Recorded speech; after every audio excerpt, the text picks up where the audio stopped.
Grüß Gott, miteinander, ich bin's, der Markus Tremmel, und wir haben heute eine ganz besondere Musik- und Gesangssendung. Advent in der Ramsau. Wir haben am Hintersee im Gasthaus Auzinger eingerahmt von den Berchtesgadener Bergen und sozusagen eingerahmt von den Wirtsleiter Christina und dem Toni. Grüß dich, Markus. Grüß dich, Markus. Schön, dass du da seid. Ja, wir freuen uns auch. Uns werden heute einige Gruppen aus der Gegend, einige der besten Gruppen aus der Gegend einstimmen auf den Advent. Toni, Christina, was bedeutet euch der Advent in der Ramsau? Ja, ich glaube, die Adventszeit ist für alle Ramsauer einfach eine Zeit, wo man ein bisschen zur Ruhe kommt, wo wir wieder ein bisschen unter uns sind und wo wir auch einfach in unserer wunderbaren Heimat die Gemütlichkeit und die Besinnlichkeit spüren dürfen. Außerdem gibt es ja in der Ramsau oder überhaupt im Berchtesgadener Land wunderschöne Adventsbereiche, die wir alle gern pflegen. Wie zum Beispiel der Nikolaus, wenn kommt auf Besuch, oder Glecki Singer. Gell, oder das Gurtelbachen. Es sind lauter schöne Sachen, was in dieser Zeit einfach wunderbar sind. Und ja, die dann die Ramsauer und ich glaube die anderen, die Berchtesgadener auch schön pflegen und machen es einfach gern.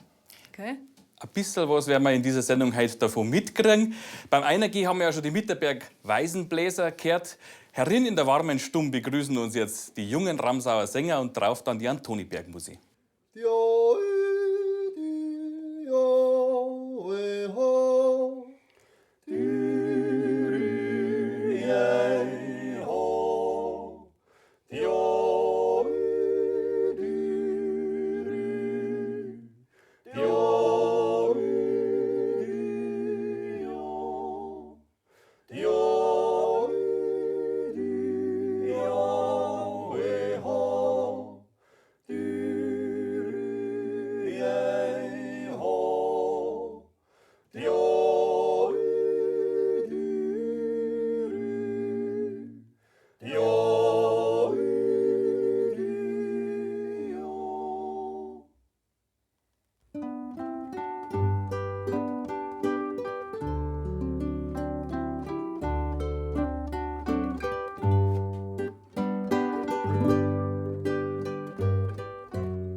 Die Antoniberg-Musik. Bei dem Stück gefällt mir so, das ist wieder Advent. Da haben einmal ein paar so Steine drin, was einmal so einbremst ein bisschen, gell? Ja. So retardierend, darf man sagen wahrscheinlich. Wo ist der Antoniberg eigentlich? Der Antoniberg Bei der Froni. Also der ist bei uns daheim, hinterm Haus, da geht der Wald und so auf. Und der Rücken, oder das ist eigentlich ein Graben, der hat den Antoniberg auf. Ganz vorn am Ramsauer Tal, wenn man links umfährt, Bischofswiesen zu. Bischofswiesen, Richtung Gitschen, Lübeck geht der auf, der Antoniberg. Genau. Jetzt haben wir vorher von den Wirtsleuten schon gehört, dass Adventbrauchtum noch hochgehalten wird im Berchtesgadener Land. Traditionen, wie ist es für uns als junge Leute, hat man in der starken Zeit, die oft einmal gar nicht so stark ist, noch Zeit für die Tradition, für das Brauchtum? Ja, nimmt man sie einfach dann, wenn man doch irgendwie so Gürtelbachen oder Adventskranz binden, dann kommt man einfach ein bisschen runter. Es gibt halt einiges, was man da so machen. Der Adventskranz, der gehört natürlich unbedingt zum Adventsbrauchtum dazu. Ist übrigens, auch wenn er einem ganz katholisch vorkommt, eine protestantische Erfindung wie das Christkindl. Auch der Adventskranz ist erfunden worden, jetzt lernen wir was, 1839 in Hamburg von dem evangelischen Theologen Johann Hinrich Wichern. Der hat nämlich ein Haus gehabt für Straßenkinder und die Kinder haben dabei gefragt, ja, wie lange ist denn noch hin bis Weihnachten? Und dann ist ihm die Idee gekommen, man kann doch auf ein Wagenrad 20 kleine und 4 große Kerzen stecken. Und das war der Ursprung 1839 des Adventskranzes. Später ist dann die Form so entstanden, wie wir es heute kennen, mit den Tannenzweige. In katholischen Kreisen hat der Adventskranz erst zu Anfang des 20. Jahrhunderts allmählich Einzug gehalten. Wie lange wäre er schon im Berchtesgadener Land gebunden, der Adventskranz, Angelika? Also ich habe meinen Opa geschätzt, das ist ein 26er Jahrgang, der lebt noch und der hat gesagt, er hat das als Kind nicht gekannt. Also die haben das als Kinder haben die keinen Adventskranz gehabt. Ja, es darf dem nicht widersprechen. An diesem Adventskranz übrigens, da bin ich beteiligt gewesen, maßgeblich. Weil wir nämlich heute Nachmittag schon recht engagiert miteinander Adventskranz bunden haben. Die Christine, die Angelika und ich. Macht es das jedes Jahr? Das ist jedes Jahr. Ja, Adventskranz schon. binden. Ja, da haben wir jetzt. Ein paar Tage von Advent nach, oder? Ja, Gut. am ersten Advent muss er fertig sein. Eine da kann man in den Kranz eigentlich alles, was grün ist, oder aber auch herbstliche Beeren zum Beispiel. Hauptsache, es lässt sich um den Strohkranz binden und zwar ganz fest mit einem Draht, wie das die Christine rechts gerade macht. Ich finde so ein selber buntener Adventskranz, der war noch so frisch. Ja, der riecht einfach ja. schon anders, gell? Ja, Du hast gleich den Duft vom Advent in der Nase in der Früh. genau. Richtig gut. Und dann halt nicht so viel Glitzer, dann wird es nie rein. Also wir nehmen eigentlich eher die Sachen vom Garten her. Ja. Gell. Also wir haben jetzt in den Kranz eingebunden Dachsen, das sind Tannenzweige, natürlich schön passend hergeschnitten. Zedern. Und Thujenzweigerl, Tuyen halt, aber ich sag's Zedern.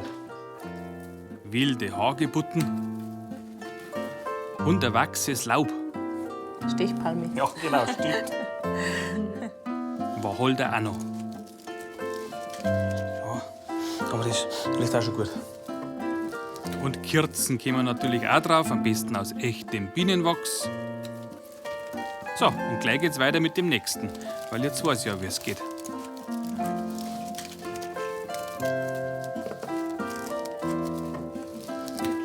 Der hat auf alle Fälle einen Wiedererkennungswert. Den kenne ich sofort wieder, wenn wir den dann noch beim Outziehen dann wieder sehen. Oder hinter. Ja, das ist das Schöne am selber gemachten, gell? Das kennst du gleich wieder. Der mit dem großen Wacholder. So, das ist der meine. Ja, dieses Adventskranzbinden ist eine Arbeit, die man gern tut an so einem Abend, wo es draußen kalt ist, wo es finster ist, wo man auf die Nacht auch gar nicht mehr so gern vor die Tür geht, weil man nicht weiß, ob nicht der Rauwuzi oder der Raubattel unterwegs sind, so wie es jetzt im Lied vom Dreiwinkelgesang heißt.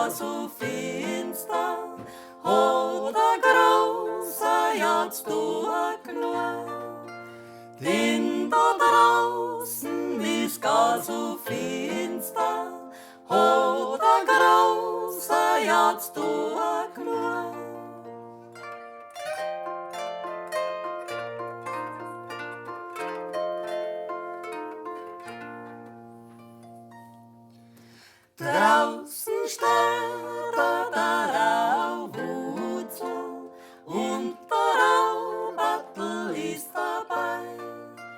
Geh nicht raus, du kleiner Pinsker, zu uns packen's die gleich. Geh nicht raus, du kleiner Pinsker, zu uns packen's die gleich.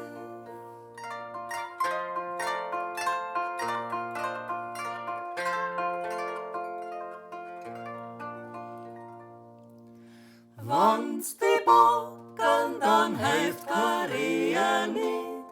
und kein Grinsen und auch kein Wort. Es war wohl schade unseren Benzger, den Lauser, den Klang. Es war wohl schade unseren Benzger, den Lauser, den Klang. Die Oe Hore, die Hore, die Oe Hore, die Hore, die Oe Hore, die Hore, die Oe Hore, die Oe.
Der Toni, dem gefällt's auch. Der Seniorwirt ist das.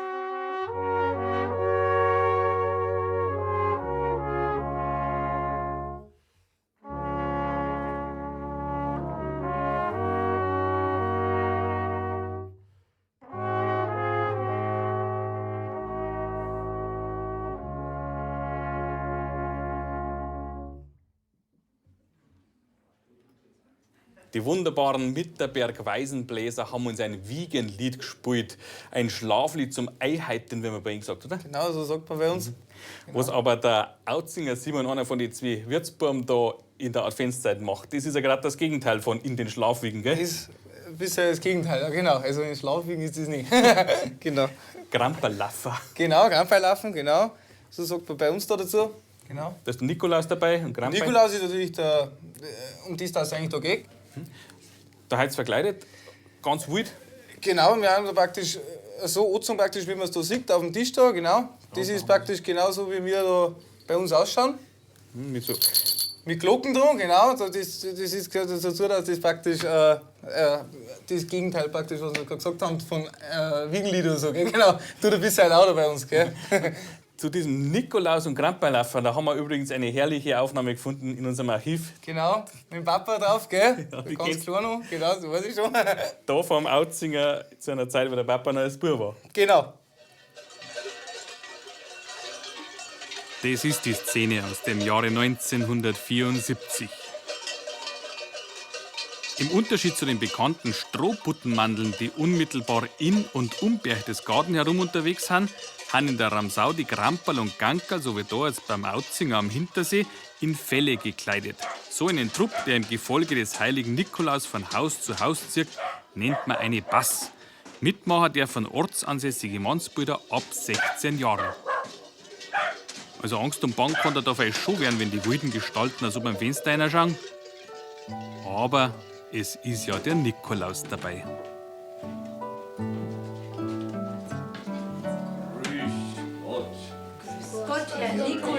Kinder, meine lieben Leute, seid mir alle herzlich. Ah, und das ist er, der Toni, der rechts, der jetzige junge Wirt. Er hat sich fast nicht verändert und die Stumm übrigens gar nicht. Von St. Nikolaus. Und hier in diesem Buch der Bücher, da habe ich mir aufgezeichnet, was ich so des Jahres über abgespielt habe. So, liebe Kinder, und jetzt darf St. Nikolaus rein, wenn ihr ihm etwas vorspielen könnt. Lasst einmal was auf. Mit eurer Gitarre, mit eurer Ziehharmonika. Nikolaus Krempel, wir sind schon schön brav. Kindern schön beten und sagen schön auf. Kindern schön beten und sagen schön auf. Draußen vorm Fenster, da stehen an zur Schuhe. Du lieber Nikolaus, bring uns dein Glück. Der Toni, ja. Und musiziert haben sie in dieser Familie beim Outsinger auch allweil schon, wie man sieht. Krempel, wir nehmen den Bleib lieber draus. Heute dein Ruten, mit der du uns haust. Heute dein Ruten, mit der du uns haust. Oh, da schaut's einmal her. Siehst das?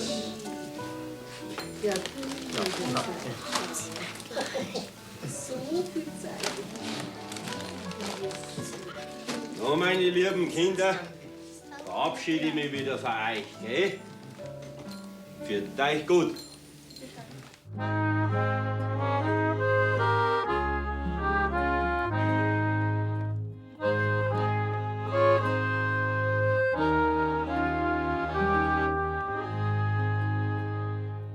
Es ist die Lichterzeit gar nimmer weit. Die Kinderschar wird schon voll freit.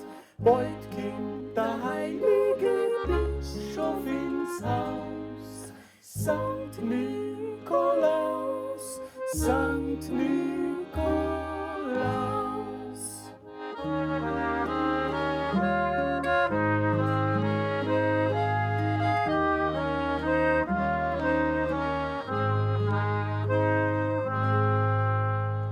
Erst schon vom Hausgang raus seine Schwan tritt, oder wohl nicht an Kramp bei mit.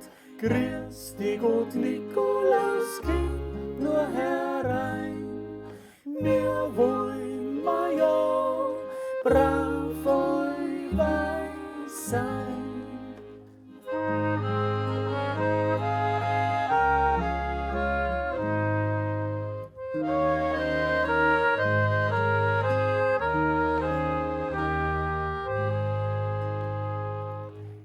Druckt der hohe Hand an den Stab und hat ihm so viel Süße gab. Bett ma und bring ma ein Liederl da.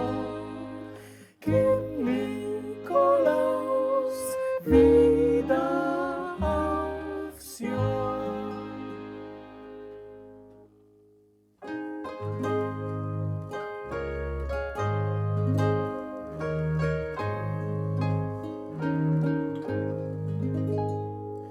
Nachten spät erst rein, Kindermo, ich hab nicht Kind, war gar von der Vereine oder gar von Bethlehem oder gar von Nazareth.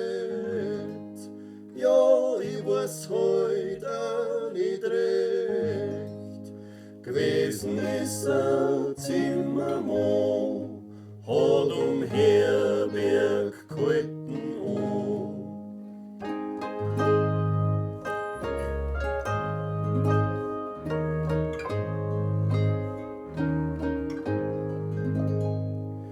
Hatten kein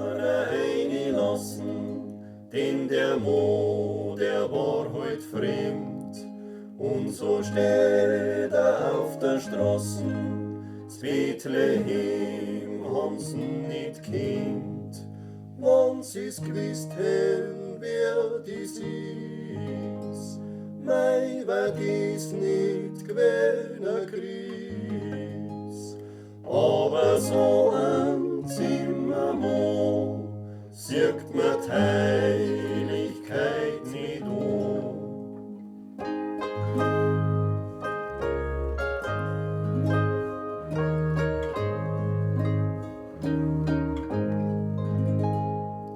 Darum wird in einem Stalle Gott als Mensch geboren werden. Ein Erlöser für uns alle, wer kann dies wohl recht erklären? Bist in unser Armut kommen und hast da die Herberg genommen. Schau doch unsere Schwachheit an, ob deine Macht nicht helfen kann. Schön. Das sind übrigens 4 Brüder. Mit den jungen Ramsauer Sängern haben wir jetzt nach dem Nikolauslied von der Autzinger Familienmusik schon Richtung Weihnachten gekommen. Es war ein Herbergslied. Ein Lied, das wahrscheinlich so 50 Jahre alt ist, über eine Geschichte, die 2000 Jahre alt ist. Mir kommt aber vor, dass das nicht nur eine fromme Erinnerung bloß ist, sondern immer wieder aktuell. Wie geht's eng da, wenn es das singt? Ja, natürlich ist die Botschaft von diesem Lied immer aktuell. Weil es wird immer Menschen geben, die eine Herberg suchen und die Obdach suchen. Und ich glaube, unser christlicher Glaube, der hat auch die Botschaft dazu, dass man Menschen einfach alle gleich sieht und dass man jeden Menschen aufnimmt, wenn man einen Platz hat und wenn man kann. Und das ist eigentlich die Botschaft auch von dem Lied. Und was man tatsächlich leicht vergisst, ist, dass die ganzen Jahrhunderte durch auch mitten in Europa immer Menschen gegeben hat, die auf der Flucht waren, die Heimat gesucht haben, Herberge oder auch nur eine Gabe. Was eine der stärksten Kindheitserinnerungen von mir ist, und da lebt vielleicht diese Erinnerung auch fort in dem Brauch, das ist das Klopfergehen. Mir als Kind haben Klopfer gegangen. Ist auch? Ja, bei uns hat es ein bisschen anders geheißen. Das ist das Glicki-Singen. Gell? Und wir sind auch zum Glicki-Singen gegangen. Das war jetzt damals noch nicht so viert, weil da war der Hansi noch ein bisschen zu jung. beziehungsweise stimmt nicht, der Hansi war dabei. Der war, ich glaube, 3, 4 Jahre alt. Der hat auch klopfen müssen. Da war ich gerade lieb und haben uns und wir haben gesungen. Ja, nein, das war wirklich. Er war das Lockmittel. Da haben die Leute waren sofort beschwichtigt, dass die aufmachen und dann steht da so ein kleiner Zwack da oder was da. Waren sie gleich getröstet, dass das nicht ein Einbrecher ist. Ne? Ja, weil der Brauch ist ja durchaus auch von Erwachsenen ausgeführt worden. Heute sind es hauptsächlich Kinder oder mir halt. Ja, das hat sich halt dann so wie mit den Hirtenbuben wahrscheinlich so entwickelt, dass man hauptsächlich die Kinder, dass die Glicki-Singer gehen. Aber ich weiß jetzt von meinem Vater, die waren schon 18, 19, 20 sowas, da haben die zum Glicki-Singer gegangen. Auch jetzt haben in der Ramsau gerade wieder Glicki-Singer unterwegs. Die roten Dirndl singen wir jetzt gleich. Entstanden ist dieser Brauch aus einem einst echten Bedürfnis armer Leid, die nächtens und oft aus Scham verhüllt um Gaben gebeten haben. Zwischen Andreas- und Thomastag, also zwischen 30. November und 21. Dezember, jeweils dienstags und donnerstags, in manchen Gegenden auch nur donnerstags. Heut Nacht hat ma daran, ich hoffe, ihr träumt heut Nacht. Eusamt hat uns träumt heut Nacht, dass unser Kind lacht, Heiligkeit sein. Ja, dies wirst du denn, Heiligkeit sein. Ja, dies wirst du denn. Grüß Gott alle beieinander. Wir kommen her vom heiligen Land. Langsam heute schon aus und besuchen voll Freude ein jedes Haus. Wir schütten's Glück beim Fenster herein und wollen auch euer Herz erfreuen. Wir ziehen daher so spät in der Nacht und wünschen die Hausleute eine geruhsame Nacht. Ein Hausherrn, den wünscht man goldner Wang, dass er mit seiner Frau zum Himmel fahren kann. Der Hausfrau wünscht man goldner Ring, in der Mitte ein Sternei mit einem Christkindl drin. Was soll man noch wünschen? In der kalten Zeit Gesundheit, Frieden und ein recht langes Leben. Und dass die Hähner fleißig liegen. Vor Wasser, Gefahr und Feiersnot bewahre euch der Liebe gut. Lasst, dass ich auch nur was sag. Wir sagen, für geht's gut, für eure Gabe. Jetzt kommt's, Leideln. Jetzt müssen wir wieder gehen. Aus in Kälte, in Eis und Schnee.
So, eine schöne Musik, aber habt ihr schon mal die guten Gürtel da auf die Tisch angeschaut? Gut haben sie schon, Froni. Gut haben sie, ja. Bachst du auch, oder? Ja, immer im Advent. Und du hast mir geholfen heuer, oder? Schon. Aber zuerst wollte ich dich eigentlich noch fragen, ob es da auch so einen Wettbewerb gibt unter die Gürtelbacher oder Bacherinnen, wer die schönsten, wer die meisten hat und die besten. Ich weiß nicht, ob es da einen Wettbewerb gibt. Man macht halt einfach ein paar, und die, wo gern gegessen werden. Und ja. Ein paar ist gut gesagt, manche haben ja 20 und 30 oder Sorten. Nein, so viel haben wir nicht. Aber mit deinen gefüllten Lebkuchenherzen, da bist du heuer ganz vorne dabei. Erster Preis. Erster Preis, das sind nämlich die Besten, die allerbesten. Warum ich das weiß? Weil ich bei der Froni daheim einen Gürtelbach-Kurs gekriegt habe. Jetzt, Froni, was gehört alles rein da in diese gefüllten Lebkuchenherzen? Also in einen guten Lebkuchen kommt einfach ein guter Bienenhonig rein. Dann sind die Gewürze ganz wichtig. Zimt, Kardamom, Lebkuchengewürz, da einen Nelken drinnen, einen guten Butter, gute Eier, ein gescheites Mehl und gute Nüsse. Und dann wird das Ganze was. Da ein bisschen Mehl hin. Das ist der Tag. Genau. Da ist das alles drin, was wir gesagt haben. Dann nicht allzu dünn, oder? Genau. Darf schon dick sein. Genau.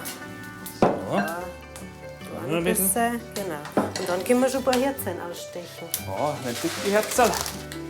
Siehst du das? Das kann ich mit Herzl umgehen. Dürfen ruhig ein paar mehr sein. Ah, da ist ein wenig Muss drin. So. Einwandfrei. Da geht noch eins raus. Dann hol ich immer noch ein Blech und du stichst ein paar aus. Apropos Blech, die was du da drin hast im Ofen, die hast du im Griff, ja? Ja, ich schau dir mal nach. Weil die sind nämlich schon ein paar am Ofen drin.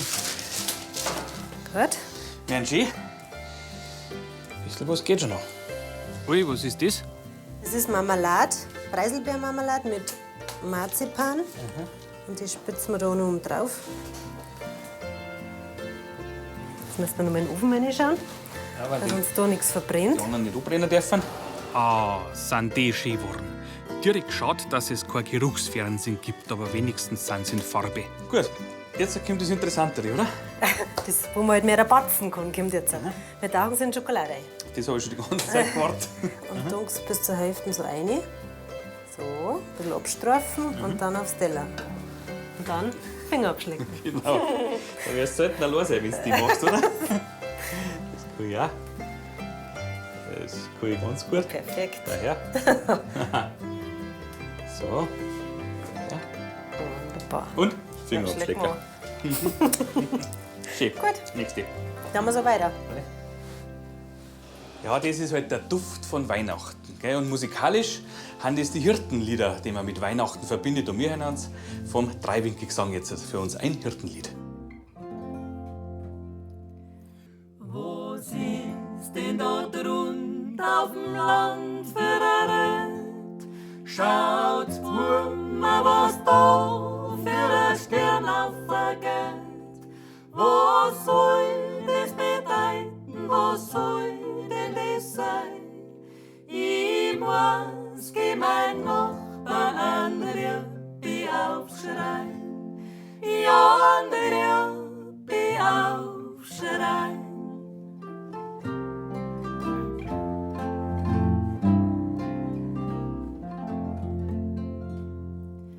Geh Nachbar Gerja, steh auf, lass das Song. Ich hab dir gesagt, so mi Botschaft fürs Drang. Steh auf, voller Schatzen, ein wenig mit dir. Zieh über dein Jucken, lauf außer zu mir. Ja, lauf außer zu mir.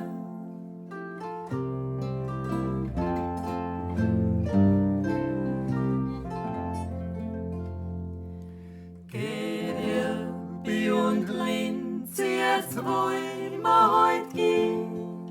Ich seh schon vor der Weiten ein Stall offen stehen. Ein Stern, sehr gerechten, ein Schriftsteller dabei. Hohes Glory, Pax Vobis, der Fried sei mit euch. Ja, der Fried sei mit euch.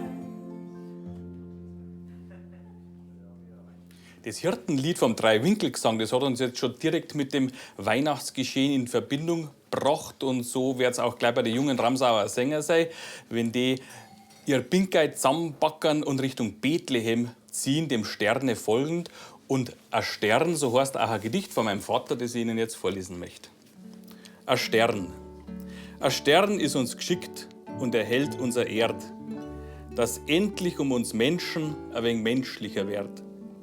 Dass einer den anderen seine Sorg ein wenig nimmt, dafür ein kleines bisschen eine Freuden mitbringt. Am anderen sein Glück, sich freuen ohne Neid. Wenn man das ganze Jahr kannt, o glückselige Zeit.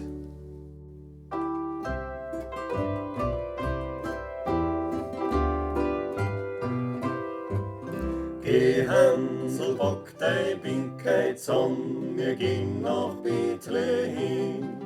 Das Warten wird uns jetzt schon zu lang, der Hirs ist auch schon gekommen. Hast du dich nicht den Engel gehört, wie uns hat verkündet? Der Gottessohn als kleiner Bub heut Nacht vom Himmel kommt. Geh pack dein Pinkheit zusammen, wir gehen nach Bethlehem.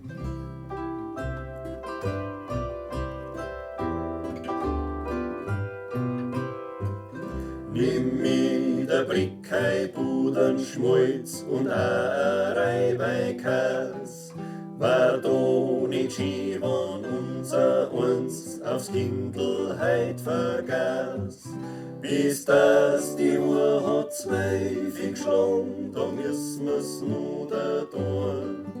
Jetzt schau einmal, dass du fertig wirst, sonst gehen wir heut allein. Geh Hansel, pack dein Pinkheit zusammen, wir gehen nach Bethlehem.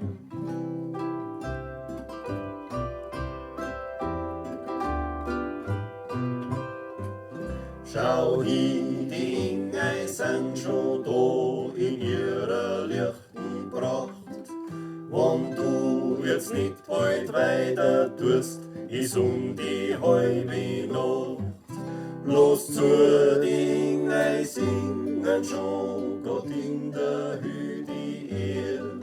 Mein Hansel, du weiter schon, machst du uns heiter Geschirr. Geh Hansel, pack dein Pinkheit zusammen, wir gehen nach Bethlehem. Der Hansei packt sein Pinkei zusammen. Ein Hirtenlied, das traditionell schon zum Heiligen Abend gehört. Toni, was ist eigentlich ein Pinkei? Ja, ich weiß jetzt auch nicht. Der Pinkei ist für mich so ein zusammenbundenes Tierchen, was man an einen Stecken bindet, was man sich über die Schulter hängt, wo vielleicht ein bisschen eine Brautzeit drin ist. Da würde ich sagen, ist ein Pinkei. Und so geht ein schöner und stimmungsvoller adventlicher Abend darin im Gasthaus Auzinger bei den 2 Wirtsleuten, bei der Christina und dem Toni zu Ende. Vergelt's Gott, dass wir das bei Ihnen miterleben haben dürfen. Wir sagen auch, vergelt's Gott, Markus, dass du da warst. Jetzt kommt die Adventszeit. Was gehört bei euch zum Advent noch dazu, ganz persönlich? Ja, für die Christina und mich gehört auch dazu, dass wir mal ein schönes Adventssingen in einer Kirche besuchen oder vielleicht auch selber mitwirken dürfen. Weil ich finde, gerade viele von den wunderschönen traditionellen Liedertexte und Melodien, die kehren einfach in der Kirche. Ja, und wir haben ja in der Ramsau eine wunderbare Wallfahrtskirche, Maria Kunterweg. Und da sind ab und zu wunderbare Adventssinger. Und genau da verweilen wir jetzt noch ein wenig.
dass wieder Frieden